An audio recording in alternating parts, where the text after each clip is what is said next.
Lighten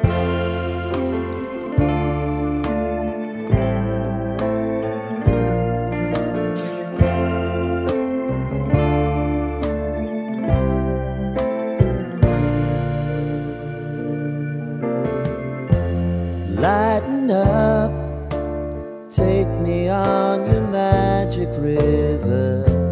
Tell me all your dreams align. Sign me up and tell me about the people that you know who are trying to feel alive.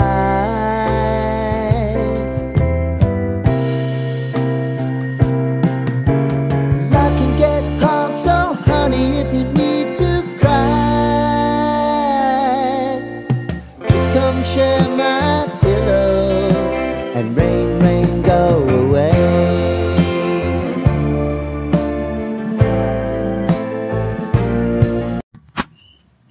আমি পিয়ালি। তো আজ আমি তোমাদের সাথে share করে নেব আমার জাস্ট শেষ করা কিছু বই। তো আমার প্রথম বই হলো অষ্টচরণ 16 হাঁটু।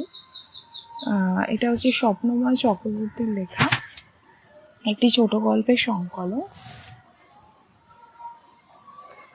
তো এটি আমি বইমেলা থেকেই সংগ্রহ করেছিলাম, বইমেলায় অনুষ্ঠুপ থেকে এটা সংগ্রহ করেছিলাম ইন দ্য সেন্স এটা আমি অ্যাকচুয়ালি যে গিফট কুপনগুলো আমি তোমাদের আগের দিনই বলেছি, মানে 1000 টাকার বই কিনলে যে গিফট কুপনগুলো পাওয়া যায় সেই গিফট কুপন দিয়েই এটা আমি সংগ্রহ করেছিলাম অনুষ্ঠুপ থেকে। তো এই বইটির দাম হচ্ছে 150 টাকা। এটা অনুষ্ঠুপ থেকে প্রকাশিত। এখানে স্বপ্নময় চক্রবর্তীর কিছু ছোট গল্প আছে এবং এটা হচ্ছে মানে এমন একটি সংকলন যেখানে বিভিন্ন ধরনের বিভিন্ন স্বাদের কিছু সমাজের বিভিন্ন চিত্র এখানে তুলে ধরেছেন এবং এখানে সমাজের যে বিভিন্ন চিত্র সেই সমাজের চিত্রগুলোকে ভীষণ সুন্দর করে লেখক এখানে বর্ণনা করেছেন। ঠিক আছে, মানে সেই চরিত্রগুলো যখন বিভিন্ন চরিত্রগুলো আসবে, বিভিন্ন গল্পের প্লট আসবে, জায়গা আসবে, সেই জায়গা অনুযায়ী মানুষের চরিত্রে ঢুকে উনি যেভাবে গল্পগুলোকে বিশ্লেষণ করেছেন সেটা সত্যি খুব সুন্দর। এখানে ঐতিহাসিক জায়গা যেমন আসবে কিছু কিছু গল্পের মধ্যে, তেমনই আসবে হচ্ছে কিছু সামাজিক জায়গা।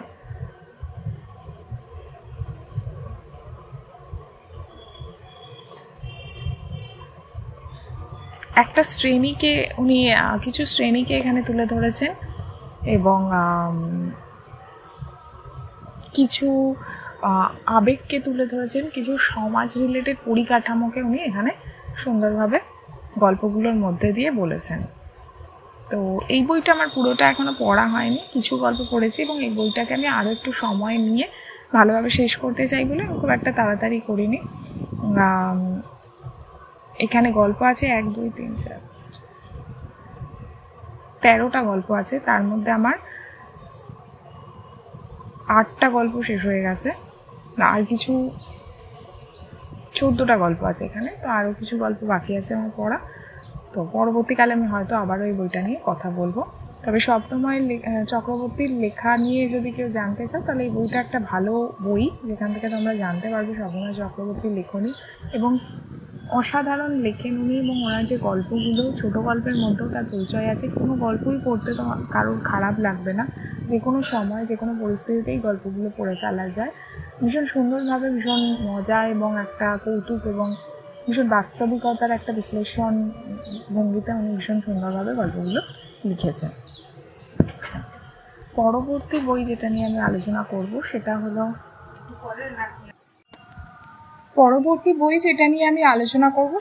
হচ্ছে কার্ল ইয়ুং এবং সাবিনা স্কিলডেনের একটি পরিকল্পিত হনন, যেটি লিখেছে বল্লরী সেন।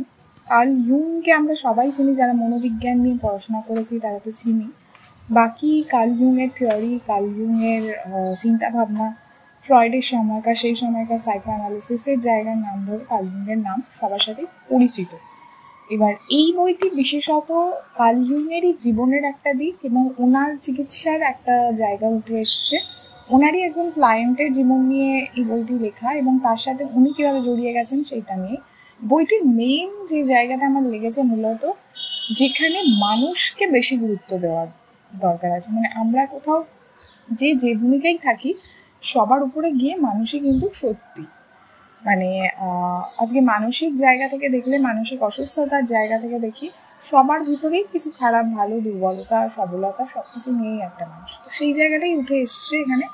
তো মানসিক জায়গা, মেন্টাল হেলথ, কী রকমের জটিলতা আসতে পারে, এবং সেখান থেকে যে প্রত্যেকটা মানুষ যে ভূমিকায় থাকুক, সে একটা মানুষ আগে, তারপরে সে চিকিৎসক বা যা কিছু, সেই জায়গাগুলো নিয়ে জানার ইচ্ছা থাকলে এই বইটা ভীষণই ভালো করে দেখার জন্য। এই বইটি প্রকাশিত হয়েছে খসড়া খাতা থেকে, এবং বইটির দাম 175।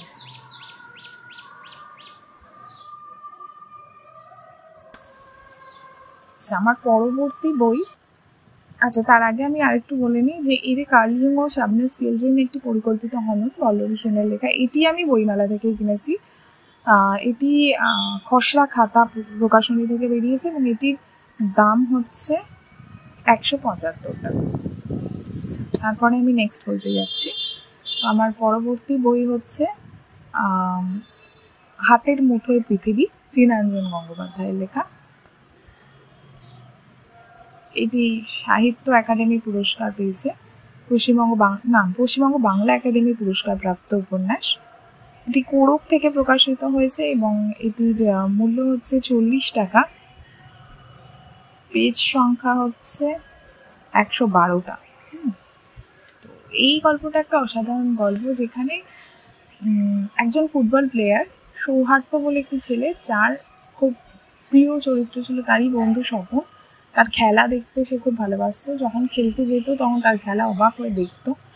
এইভাবেই তার এবার স্বপনের জীবনটা উঠে এসছে। স্বপনের কাছে খেলা একটা বড় জায়গায় থাকলেও সে ব্যক্তি মানুষ হিসেবে কীরকম, এই উপন্যাসে সেটাই বেরোবে। এবং স্বপন পরবর্তীকালে একটু মেয়েকে বিয়ে করবে, যে ওয়েট লিফটিংয়ে ন্যাশনাল গোল্ড উইনার, মানে সোনার পদক জেতা একজন খেলোয়াড়, একজন ওয়েট লিফটার, কৃষ্ণা মোদক। তাকে যখন বিয়ে করবে তার জীবনে কী ধরনের প্রভাব পড়বে সেই স্বপনে, এবং সে যে একজন খেলোয়াড় এবং সে বিয়ে করবে যাকে, সেও একজন খেলোয়াড়, কিন্তু সেখানে সে কতটা সেই জায়গাটাকে বুঝতে পারবে ব্যক্তি মানুষ হিসেবে, যে কারণে দুজনে বিয়ে করা, যে দুজনের মানসিকতা বুঝবে, সেটা কি আদৌ সম্ভব হচ্ছে। এবং সেখান থেকে যে খেলা ভালোবাসে, মানে এখানে অনেকগুলো আঙ্গিক উঠে আসবে। যে একটা কাজ আমরা মনে করি যে একই প্রফেশনে থাকলে, একই কাজ করলে অনেক সময় আমরা সেই জায়গাটা বুঝতে পারি, কিন্তু সেটা সত্যি নয়। ব্যক্তি মানুষ আর কাজের জায়গা মানুষ অনেক সময় আলাদা হয়, তাদের চিন্তাভাবনা আলাদা হয়। আবার যে মানুষ দূর থেকে কিছুকে এনজয় করছে, যার মধ্যে সেই প্যাশন আছে, সে যে খুব ভালো সেই কাজটিতে হবে তার কোনো মানে নেই, কিন্তু সে বুঝতে পারতে পারে সেই মানুষের থেকে বেশি। মানে অনেক সময় যেটা বলে যে পারফর্মার তার থেকে যে দর্শক, সে হয়তো অনেক বেশি মর্মস্পর্শী হতে পারে। সেই রকম কিছু কিছু আঙ্গিক উঠে এসছে, একজন খেলোয়াড়ের জীবন উঠে এসছে, তার স্ট্রাগল উঠে এসছে, এবং একটা সামাজিক পরিস্থিতি উঠে এসছে, সামাজিক পরিকাঠামো উঠে এসছে। ভীষণ ভালো একটি গল্প, হাতের মুঠোয় পৃথিবী, তৃণাঞ্জন গঙ্গোপাধ্যায়, যেটা কোরক থেকে প্রকাশিত হয়েছে। এরপর আমি যে বইটার কথা বলবো সেটা হচ্ছে সক্রেটিসের গ্রিসের সক্রেটিস, ইন্দ্রজিৎ সামন্তর লেখা। এটাও আমি বইমেলা থেকেই কিনেছিলাম, বইমেলা থেকে পেয়েছি আমি গিফট কুপন দিয়ে। কমলিনী থেকে এটা প্রকাশিত এবং এটির মূল্য হচ্ছে 250। তো এখানে দেখানো হয়েছে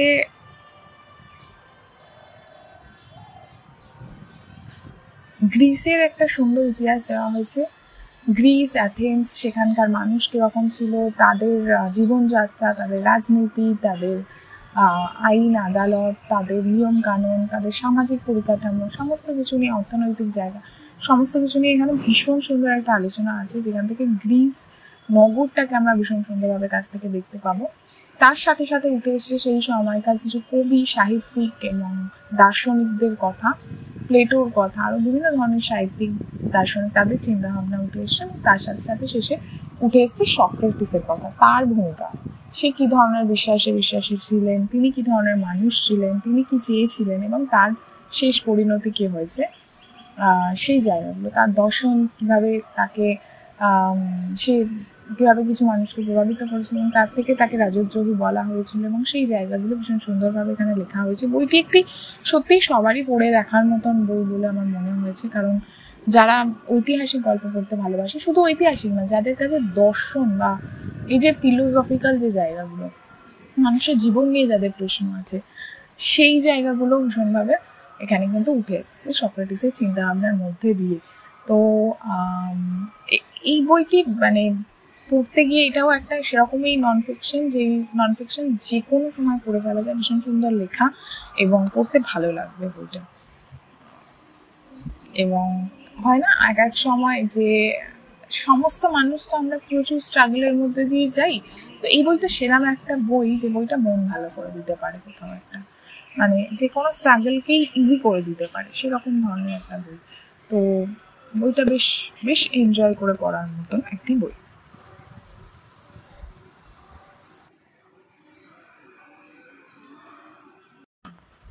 এর পরে যে উপন্যাসটি নিয়ে কথা বলবো সেটি হচ্ছে জ্যোৎস্না পুজো, সুকান্ত গঙ্গোপাধ্যায়ের লেখা। এই উপন্যাসটি মধ্যে কিছু এটি একটি প্রেমের উপন্যাস, বা প্রেম ঠিক বলবো না, সামাজিক প্লাস রোম্যান্টিক একটি উপন্যাস। এবং এই উপন্যাসে যেটা দেখানো হয়েছে যে এখানে কিছু চরিত্র আছে, যেমন নীলা বা বসুধা। নীলার ভালো নাম হচ্ছে বসুধা। এবার নীলা হঠাৎ করেই ট্রেনে উঠবে, এবং ট্রেনে কুশল বলে একটি ছেলে ট্রেনে করে ট্রাভেল করা দিয়ে শুরু হবে, এবং নীলা উঠে ট্রেনে তার পরিচয় দেবে নীলা বলে, তার আসল নাম বসুধা। এবং সে দেখাবে যে সে কুশলকে চেনে, কিন্তু কুশল বুঝতে পারবে না বিষয়টা কি হচ্ছে। সেখান থেকেই গল্পের শুরু। এই গল্প এগোতে এগোতে কুশলের পারিবারিক জায়গা উঠে আসবে, কুশলের জীবন উঠে আসবে, এবং কোথাও জড়িয়ে যাবে এই বসুধা এবং কুশলের জীবন। বসুধারও জীবন উঠে আসবে, বসুধার বিয়ে ঠিক হয়েছিল, পরবর্তীকালে যাকে বিয়ে করতে যাচ্ছিল তার ব্যাপারে কিছু সত্যি উঠে আসবে। বসুধার একজন পুরনো বান্ধবী ছিল, তার বাড়ি যাবে কিছু খোঁজ খবরের জন্য, কিন্তু গিয়ে তার বান্ধবীর ব্যাপারে কিছু সত্যি উঠে আসবে। তো বসুধার জীবন এখানে খুবই গুরুত্বপূর্ণভাবে দেখানো হয়েছে, এবং কোথায় কিভাবে বসুধা এবং কুশলের জীবন এক হয়ে যাচ্ছে, সেখান থেকে কুশলের বাবার জীবন, বাবা মায়ের একটা জায়গা, এই পুরো পারিবারিক, সামাজিক এবং একটি প্রেমের উপন্যাসের মধ্যে দিয়ে এই গল্পটি যাবে, এবং ভীষণ মর্মস্পর্শী, ভীষণভাবে ছুঁয়ে যাওয়ার মতন একটি গল্প। সুকান্ত গঙ্গোপাধ্যায়ের লেখা নিয়ে তো কিছু বলারই নেই। সুকান্ত গঙ্গোপাধ্যায়ের লেখায় যে কোনো ধরনের লেখাতেই সমাজ একটা গুরুত্বপূর্ণ জায়গা নিয়ে যায়, এবং বিভিন্ন ধরনের চরিত্র আমরা দেখতে পাই, আমরা ভীষণভাবে রিলেট করতে পারি বা অনেক কিছু বুঝতে পারি, অনুভব করতে পারি, অনুভূতিটা খুব গভীর থাকে সুকান্ত গঙ্গোপাধ্যায়ের লেখায়। তো সেই জায়গা থেকে এখানে মূলত উঠে এসছে একটি ছেলে দৃঢ়তা, একটি ছেলের জীবন, এবং তার সাথে সাথে উঠে এসছে আরেকটি মেয়ের কিভাবে দুটো মানুষ এক হয়ে যাচ্ছে, এবং কিভাবে সমাজ, সংস্কার, পরিবেশ দুটো মানুষকে, দুটো অচেনা মানুষকে এক জায়গায় নিয়ে আসছে, এবং সম্পর্ক তৈরি হচ্ছে কিভাবে। এবং বিভিন্ন জায়গা, এখানে পাহাড়ি জায়গা, নর্থ বেঙ্গলের কিছু জায়গা এখানে উঠে আসবে। তো ভীষণ ভীষণ ভালো একটি উপন্যাস। কেউ যদি চাও তো এই গল্পটা পড়তে পারো। জ্যোৎস্না পুজো, সুকান্ত গঙ্গোপাধ্যায়।